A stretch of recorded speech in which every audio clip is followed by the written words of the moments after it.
Good morning, everyone. Kris here with Inspired Energy. We're a couple of minutes late this morning. Sorry about that. The roads are kind of nasty out there. Good morning, Hartwell. Good morning, Good morning, Kris. Good morning, everyone. That's one of those mornings, I think, right? Yeah, The it's like, first am I big saying good morning to snowfall, and we're a myself or little. what's going on there? So we're going to start off this morning. Last week we looked at the guidelines for parents when it came to understanding their children's types. So now it makes sense for us to follow up that discussion with a review of their inner authorities.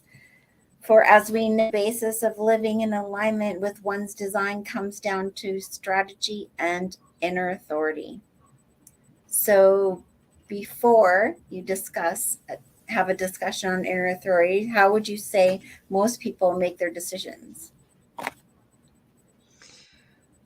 Well, we grew up in the context, of course, of a lot of other people's auras, our family and our school. And so conditioning plays a large part in how we end up, I think, navigating through life. So human design would say that most of us are not living in alignment with our design because, you know, first of all, our parents probably make the decisions for us, or there's that sense of deferring to our parents because we're children, which is natural and normal. Um, but it can also, leave us in the grip of our not self mind. So the areas of our chart where we're undefined, we can be particularly vulnerable there.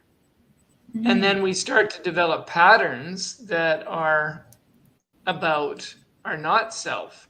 And so our mind and our inner dialogue and these thoughts start to make the decisions for us, like, oh, I need to get so and so's attention. And well, how can I get noticed? And that kind of thing. So often our not self mind is taking over. So that's kind of what what most of us start with. Is So that what? Does that make sense? Yeah, that makes sense. So what are the three main authorities and how do they differ for people out there that might not know? The three main authorities are solar plexus, which is emotional authority, and sacral authority, and splenic authority. Those are the three main ones. Mm-hmm. And they differ in the sense that splenic is instinctive, and it's based upon the impulse to survive and physically survive. And so it is quick, it's spontaneous, and it's like a quiet impulse that moves through us. And the sacral center is about feeling into the energetic response of our bodies. Because if you have sacral authority, you're going to be a generator. And that means that in response to the world, you're going to have an energetic sense of, is this something I'm drawn to or not? And it's going to come to you through the process of, our guttural sounds, Mm-hmm. and, just to kind of boil it down quickly. Right. And the emotional center, which is the inner authority for 50% of people, is, these people, these 50% are, they feel emotions strongly. Mm-hmm. And there's always some sense of emotional activity going on. And Mm-hmm. so this emotional awareness goes in a wave. And if it's high in the wave, then you might be tempted to act in a different way than if you're in the lower part of the wave. But the thing is, if you're emotional, you're not clear. Mm-hmm. And clarity is what the emotional authority requires in order to be aligned. A sense of making a decision after all the nervousness is gone. Mm-hmm. So how would you communicate to a child about their strategy and authority? Well, I'm no expert on this, Kris. Correct me if I'm wrong, but I think what I would try and start with is by affirming to the child that they're unique, that they're special. God made them perfect. Mhm. They're not the same as their mom or dad or sister or brother. Mhm. They have their own way of being that is right for them, and they don't need to copy or follow anybody else's way because they have a Mhm. way of their own. So, um, of course, as a parent, you would know their type, and Mhm. then you would guide them to perhaps be aware of what's already there Mhm. because they're already going to be having an experience. Right. So, Um, so that's why and it's just important to know that what your child's type is so that you can help guide them and know that they're operating within their inner authority, right? And the way they're meant right. to be, right? Yeah. First comes strategy. So first, the Mhm. coaching would be about strategy, which we talked about last week. Because if Mhm. they're listening, if they're following their strategy, then they're going to be able to hear, or just, they're going to be able to hear their inner authority. Mhm. And if they can learn step one, strategy, step two, inner authority, then they're going to be way ahead of most people. Mhm. Yeah, for sure. So, how do the solar plexus emotional authority operate? Well, it fluctuates. So it fluctuates from, good feelings to bad feelings and everything in between. So waiting out the wave, especially for important decisions, is the best way to go. Mhm. Um, and this is, of course, why people with emotional authority are often slower to decide. Because if they try and decide too quickly before they're ready, they're going to feel nervous. They're going to feel something in them is not going to be settled. Okay. So they have to wait for that. And that might seem to some of the people with the other inner authorities, that might seem slow. Mhm. Does that make sense? Well, it does, but for myself, I tend to decide things rather quickly. So for me, that doesn't resonate as much. So I don't know if that's because of the um, trauma that I sustained in life, or and which has caused like a glitch or reprogramming within me, or if that's just me, something else creating that within my design. Well, you would have to discern that for yourself. Hmm. But it's a good question. Hmm. For instance, I know you're in Aries and you Hmm. resonate with being in Aries, and Aries is known for being decisive. Hmm. I mean, a person with emotional authority can still be decisive, but generally Hmm. speaking, they're not quick. Hmm. So you would have to ask yourself, is there a nervousness that you're feeling Hmm. that you're overriding? Hmm. Is your nervousness encouraging you to be quicker? Oh, I'm Hmm. nervous. I just got to be decisive. I just got to figure it out. Hmm. Or is Yeah. that nervousness something you actually should be listening to and waiting until it clears away? Hmm. So, I mean, Yeah. everyone has to make their own decision about whether human design, first of all, resonates for them. And I know Hmm. for you, on many levels, it does. Hmm. But on a secondary level, okay, much of it resonates with me. So, um, learning about yourself over time and learning what really works best for you is a journey, even Hmm. even with the help of human design. Yeah. Does that help? Oh no, yeah, no, it makes sense. Just you asked me, and I was like probably looking dumbfounded. So let's move on to the sacral authority and how it works. Well, I already quickly went over this, but it's that Hmm. sense of in response to what's going on around you, does your body Hmm. say, uh-huh, or does it say, Hmm. uh-uh? And this is something that arises from the body and your experience of your own energy. Hmm. So um, if your body is saying, uh-huh, then that means that you're going to have energy to see a process through. If your body is inert or or uh-uh, then that's saying that your body doesn't have energy to fuel that direction in your life. So then, So as a that's what. parent, oh, sorry, I was just So going to as a say, parent, you could key your children into listening to their grunts, yeah, listening to the natural response of their body, because all 50% of the good proportion of the world, 70% of the world almost are generators. So there's going to be a lot of little grunting going on. yeah. Or how does that make your body feel? Does your body feel light? Does it feel heavy? And helping them in that way, right? To start to learn about the feelings and sensations in their body, so they're in that alignment, right? Mm-hmm. Yeah, paying attention to that. I mean, I'm not sure heaviness and lightness would be, that Well, might work, or it mhm. might be a sense of having energy or not having energy. Right, it's So whatever they would resonate with. you could play with the metaphors or play with the language, but I mean, Mhm. if you just bring some observational attention to your children, you should be able to help them figure that out.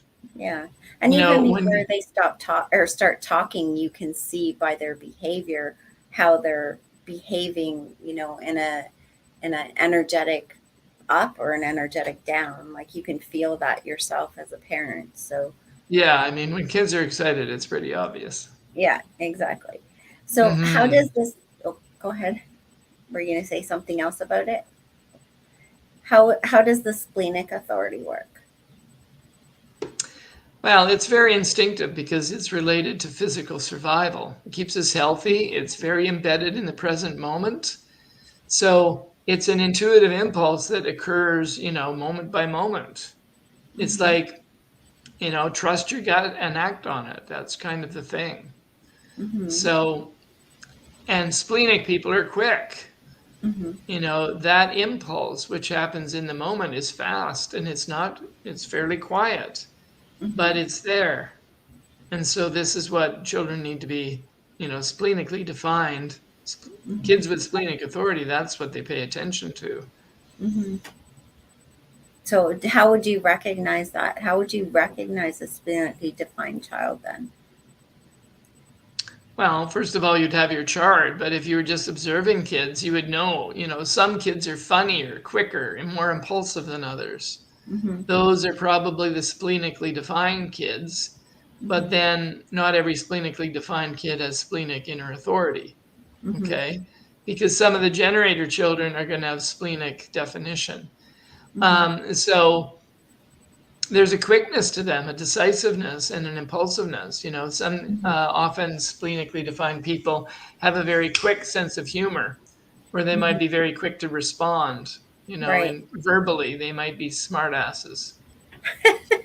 I mean, I'm just spitballing here, but I Yeah. haven't made a No. study of that. People with the smart mouths and the quick comeback, maybe they're Mm-hmm. splenic often.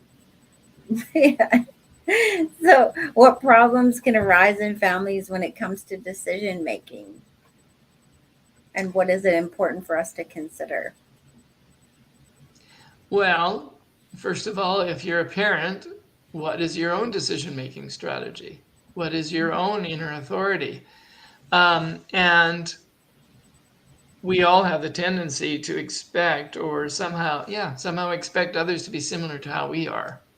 Mm-hmm. So if you're a parent with splenic authority, then you're going to be quick to decide.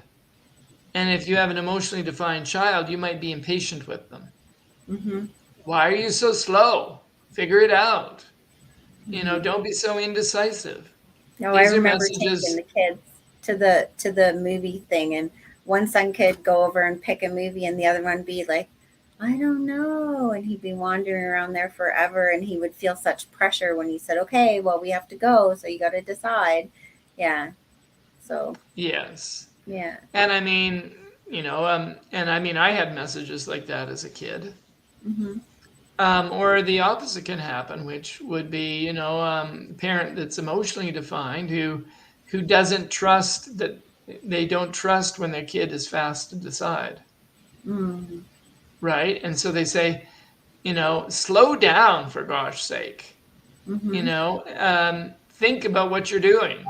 Mm-hmm. because the parent's projection onto the kid is that they are making decisions too quickly and therefore they can't possibly be right for them.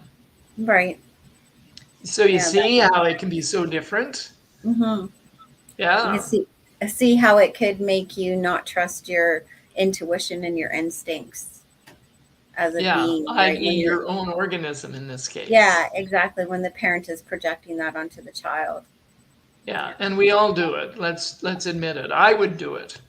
Well, You we even know, do it to each other, right? Like you and I do it to each other. Like I'll be going, "Come on, Harwell, make a decision."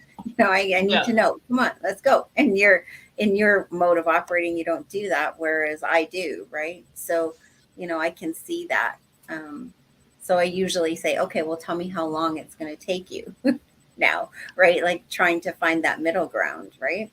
Well, this is something that is maybe I don't have the answers to this question, Kris, but I mean, Mm-hmm. this is a deep question that that's just arisen. It's like, okay, even if we do know about human design and even if we do know our strategy and our authority, how do we relate to each other? Mm-hmm. So, for instance, if you're quicker than I am, how do you respect me? Mm-hmm. I mean, without pushing me. Mm-hmm. And I mean, where, on my end, how do I respect myself when I'm being pressured? Or how do we coexist with each other in a way that feels effective for both of us? Right. But at the end of the day, accomplishes what we need to get done, right? So there's also Well, that. accomplishing what we needs to be done, that could be really unpacked because the world Mhm. has all sorts of ideas and conditioning about getting things done, and that's one of the greatest areas of conditioning. Well, I We are understand. conditioned to be productive. Well, but when we have a deadline, a date where things have to be done by, but in the outside world, is what I'm saying, then we have to be able to work together to accomplish meeting that outside deadline, right? So if Well, we something is want to. happening on the, yeah, That's for us to explore and see yeah, how human design can help us with that. yeah. Um, or do we just um, yeah, that's a very deep question because then it's like, Mhm, okay, let's test this in the real world. mhm, This is the nitty gritty here. mhm. How do we figure this out? Right. And if you've got, say, a collective, a group of people who are interested in the experiment of living according to their strategy and inner authority, how does that work? Mhm. Well, and especially within a family unit, it would be important because you are going to have either a bunch of people that have the same or different, or, and how do they mesh together and how do they manage to make daily living and getting things done and moving through the world and still being themselves, right? So, mhm. And so you can see how, even as somebody who knows this information, you may have difficulty applying it. Yeah, I think everybody We does. may have difficulty We, applying it. we all have our shadows, right? We all have our not self programming and themes and belief systems and things that have happened to us as we grow up, which we are healing. So it this is why human design is important to me, because if you understand it early enough, you can work with it enough, then you will not probably have as much healing work to do, hopefully, in the end. Yeah. Yeah, that would So, certainly be one of the reasons mhm. that would that would make it that might make it important for us to actually look at this deeply. Yeah. Yes. So, is there anything you want to say as we wrap up here? We're kind of a little over. No, I think we've left some questions in the mind of people. Hmm. Like any spiritual path, I don't know that human design calls itself a spiritual path. Some human design analysts might call it that, but Hmm. it is definitely something that you have to pay attention to and bring mindfulness to. If you were Hmm. serious about applying this information, it's difficult. Hmm. It will Yeah. take you on a journey. Exactly. And that journey could be a very rewarding and rich journey, but it's going to put you at odds with the way that people operate in the world. Mhm. Okay, with that, we'll say goodbye. Stay warm, stay safe. God bless, and we'll see you next Wednesday. All right. Bye for now.